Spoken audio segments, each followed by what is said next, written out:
നമ്മൾ ഒരു അച്ചാറാണ് ഉണ്ടാക്കുന്നത്. അപ്പോൾ ഈ വീടുകളിലൊക്കെ ഇരുമ്പുളി ഉള്ളവർക്കറിയാം, അത് ഇരുമ്പുളി ഉണ്ടാകുമ്പോൾ ഒരുപാട് ഉണ്ടാകും. അപ്പോൾ ഇരുമ്പുളി ഉണ്ടാകുന്ന ഈ ഒരു സമയത്ത് നമ്മളത് എടുത്ത് അച്ചാറിട്ട് വെക്കുകയോ ഉപ്പിലിട്ടൊക്കെ വെക്കുകയോ ചെയ്യുവാണെങ്കിൽ നമുക്കത് നന്നായിട്ട് തന്നെ ഉപയോഗിക്കാൻ പറ്റും. അപ്പോൾ എങ്ങനെയാണ് നമുക്കിതൊക്കെ ഉണ്ടാക്കി വെക്കുന്നത് നോക്കാം. ഞാനിപ്പോൾ ഇവിടെ 1 കിലോ ഇരുമ്പുളിയാണ് എടുത്തേക്കുന്നത്. അപ്പോൾ അച്ചാർ ഉണ്ടാക്കാനായിട്ട് അധികം മൂക്കാത്ത ടൈപ്പ് ഇരുമ്പുളിയാണ് നല്ലത്. ഒരുപാട് അങ്ങ് മൂത്ത് കഴിയുമ്പോൾ അച്ചാർ ഇടാൻ അത്ര ടേസ്റ്റ് ഉണ്ടാവില്ല. ഈ ഒരു പരുവത്തിലുള്ള ഇരുമ്പുളി വെച്ച് അച്ചാർ ഇടുവാണെങ്കിൽ നല്ല ടേസ്റ്റ് ആണ്. അപ്പോൾ ആദ്യം തന്നെ നമുക്ക് ഇതിന്റെ 2 അറ്റം ഒന്ന് കട്ട് ചെയ്ത് മാറ്റാം. അതിന്റെ നെറ്റ് ഭാഗവും മുകൾ ഭാഗവും ഒന്ന് കട്ട് ചെയ്ത് മാറ്റി വേറൊരു പാത്രത്തിലേക്ക് ഇട്ട് വെക്കാം. ഇനി നമുക്ക് നന്നായിട്ടൊന്ന് വാഷ് ചെയ്തെടുക്കാം. അതിനുശേഷം നമുക്കിത് 4ആയിട്ട് കുറഞ്ഞ് നമുക്കൊരു പാത്രത്തിലേക്ക് ഇട്ട് വെക്കാം. അപ്പോൾ അത് അരിയുന്നതൊക്കെ ഓരോരുത്തരുടെ ഇഷ്ടം അനുസരിച്ച് അരിയാം. പട്ടത്തിൽ അരിയണമെങ്കിൽ പട്ടത്തിൽ അരിയാം, അതല്ല കനം കുറച്ച് ഇനിയും ചെറുതാക്കണമെന്നുണ്ടെങ്കിൽ ഇനിയും ചെറുതാക്കാം. പക്ഷെ അതൊക്കെ ഓരോരുത്തരുടെ ഇഷ്ടം അനുസരിച്ച് ചെയ്തെടുക്കാം. ഞാനിവിടെ 4ആക്കി പൊളന്നാണിത് എടുക്കുന്നത്. ഇപ്പം ഇവിടെ മുഴുവൻ എലുപ്പപ്പുളിയും നമ്മൾ അരിഞ്ഞെടുത്ത് വെച്ചിട്ടുണ്ട്. ഇനി ഇതിലേക്ക് നമുക്ക് ഒരു 4 ടേബിൾ സ്പൂൺ ഉപ്പിട്ട് കൊടുക്കാം. ഒരു 2 ടേബിൾ സ്പൂൺ പഞ്ചസാരയും കൂടി ഇട്ട് കൊടുക്കാം. ഇനി ഇത് നമുക്ക് നല്ലപോലെ ഒന്ന് മിക്സ് ചെയ്ത് 2 ദിവസം നമുക്കിത് പുറത്ത് തന്നെ വെക്കാം. 2 ദിവസം പുറത്ത് വെച്ചതിന് ശേഷമാണ് നമ്മൾ അച്ചാർ ഉണ്ടാക്കാനായിട്ട് തുടങ്ങുന്നത്.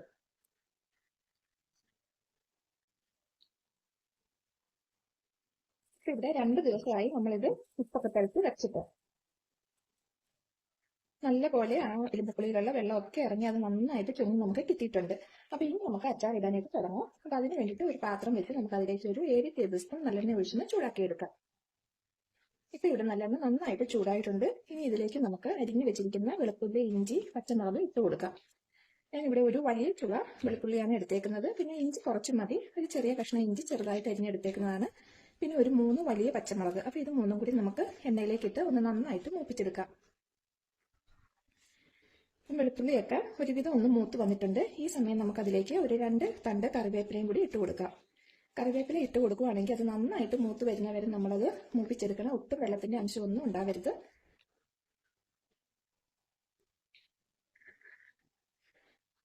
ഇപ്പൊ ഇവിടെ നമ്മുടെ ഇഞ്ചി, വെളുത്തുള്ളി, പച്ചമുളക്, കറിവേപ്പിലയൊക്കെ നന്നായിട്ട് മൂത്ത് കിട്ടിയിട്ടുണ്ട്. ഇനി നമുക്ക് ഫ്ലെയിം ഏറ്റവും ലോ ഫ്ലെയിമിലേക്ക് മാറ്റി കൊടുക്കാം. ഇനി ഇതിലേക്ക് നമുക്ക് 4 ടേബിൾ സ്പൂൺ പിരിയൻ മുളക് പൊടിയാണ് എടുത്തേക്കുന്നത്. അത് നമുക്ക് ഇട്ട് കൊടുക്കാം. പിന്നെ ഒരു കുറച്ച് മഞ്ഞൾപ്പൊടി 1/4 ടീസ്പൂണിന്റെ പകുതി മാത്രമേ ഉള്ളൂ, അതും കൂടി ഇട്ട് കൊടുക്കാം. ഇനി ഇതിന്റെ പച്ചമണം മാറുന്ന വരെ നമുക്കിതൊന്ന് ഇളക്കി കൊടുക്കാം. അപ്പോൾ ലോ ഫ്ലെയിമിലായിരിക്കാൻ ശ്രദ്ധിക്കണം, ഒട്ടും തന്നെ ഫ്ലെയിം കൂട്ടരുത്.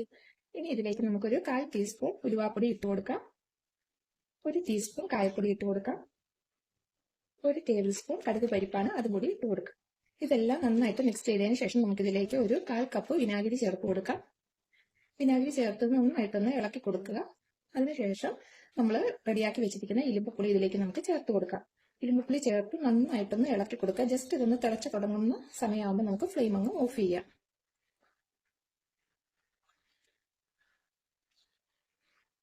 ഇപ്പൊ ഇവിടെ ഇരുമ്പുളിയൊക്കെ ഒന്ന് തിളച്ച് തുടങ്ങുന്നുണ്ട്. അപ്പൊ ഇനി നമുക്ക് ഫ്ലെയിം അങ്ങ് ഓഫ് ചെയ്യാം. ഇപ്പൊ നമ്മുടെ അച്ചാർ ഇവിടെ റെഡിയായി കഴിഞ്ഞു. നല്ല ടേസ്റ്റാണ്, ഒരു പാടുവിലും ഉണ്ടാക്കിയെടുക്കാനായിട്ട്. അപ്പൊ എല്ലാവരും ഇതൊന്ന് ട്രൈ ചെയ്ത് നോക്കണം. ഇത് നന്നായിട്ട് തണുത്തതിന് ശേഷം നമുക്ക് കുപ്പികളിലേക്ക് മാറ്റാം. അപ്പൊ ഇനി എങ്ങനെയാണ് നമുക്ക് ഇരുമ്പുപൊടി ഉപ്പിലിട്ട് വെക്കുന്നതെന്ന് നോക്കാം. ഇപ്പൊ ഇവിടെ ഞാൻ ഇരുമ്പുപൊടി ഉപ്പിലിടാൻ വേണ്ടിയിട്ട് ഒരു 1/4 കിലോ ഇരുമ്പുപുളി എടുത്തിട്ടുണ്ട്. ഉപ്പിലിടാൻ എപ്പോഴും ഇതുപോലെ വലിയതാണ് നല്ലത്. അപ്പം ഇതിന്റെ നന്നായിട്ട് 2 അറ്റവും കട്ട് ചെയ്ത് കഴുകിയെടുത്ത് വെച്ചേക്കുന്നതാണ്. അപ്പൊ ഇനി നമുക്ക് ഇതൊന്ന് വാട്ടിയെടുക്കാൻ വേണ്ടിയിട്ട് ഒരു 2.5 കപ്പ് വെള്ളം ഒന്നെടുത്ത് തിളപ്പിക്കാനായിട്ട് വെക്കാം. ഇപ്പൊ ഇവിടെ വെള്ളം നന്നായിട്ട് തിളയ്ക്കുന്നുണ്ട്. അപ്പൊ ഇതിലേക്ക് നമുക്ക് ഇന്ന് വൃത്തിയാക്കി വെച്ചിരിക്കുന്ന ഇരുമ്പുപുളി ഇട്ട് കൊടുക്കും. അപ്പൊ ഇരുമ്പുപുളി ഒരുപാട് സമയം നമ്മളിട്ട് വേവിക്കേണ്ട ആവശ്യമൊന്നുമില്ല. ഒരു മിനിറ്റ് മതി. ആ 1 മിനിറ്റ് വെള്ളത്തിൽ കിടന്നൊന്ന് എല്ലാം ഒന്ന് ആക്കി എടുത്തിട്ട് നമുക്കിത് കോരി വെക്കാം.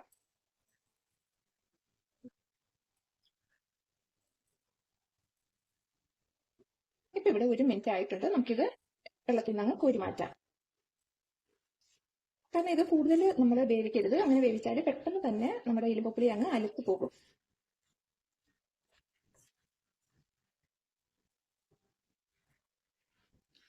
ഇനി ഇത് നമുക്ക് വേറൊരു പാത്രത്തിലേക്ക് നിരത്തിയിട്ട് ഇതൊന്ന് തണുക്കാനായിട്ട് മാറ്റി വെക്കാം. അപ്പൊ നിരത്തിയിടുമ്പോൾ ഇത് ഒന്നൊന്നിനെ മുട്ടാത്ത രീതിയിൽ ഇടാനായിട്ട് ശ്രദ്ധിക്കണം. ഇനി നമുക്ക് ഈ ബാക്കി വെള്ളം തിളച്ചുകൊണ്ടിരിക്കുന്നതിലേക്ക് നമുക്ക് ഒരു 5 ടേബിൾ സ്പൂൺ കല്ലുപ്പാണ് അതൊന്നിട്ട് കൊടുക്കും.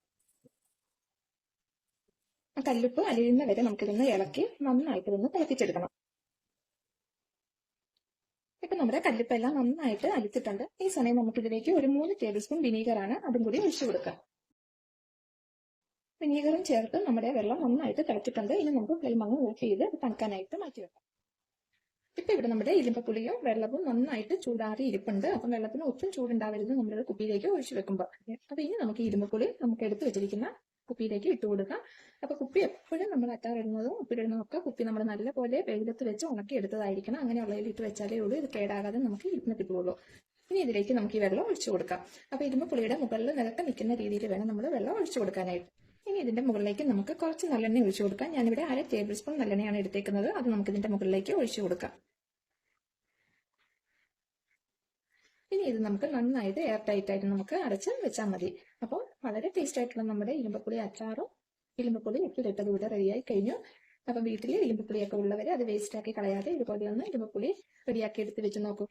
അപ്പോൾ റെസിപ്പി നിങ്ങൾക്ക് ഇഷ്ടമായെങ്കിൽ ലൈക്ക് ചെയ്യാനും അതുപോലെ തന്നെ ഷെയർ ചെയ്ത് കൊടുക്കാനും മറക്കരുത്.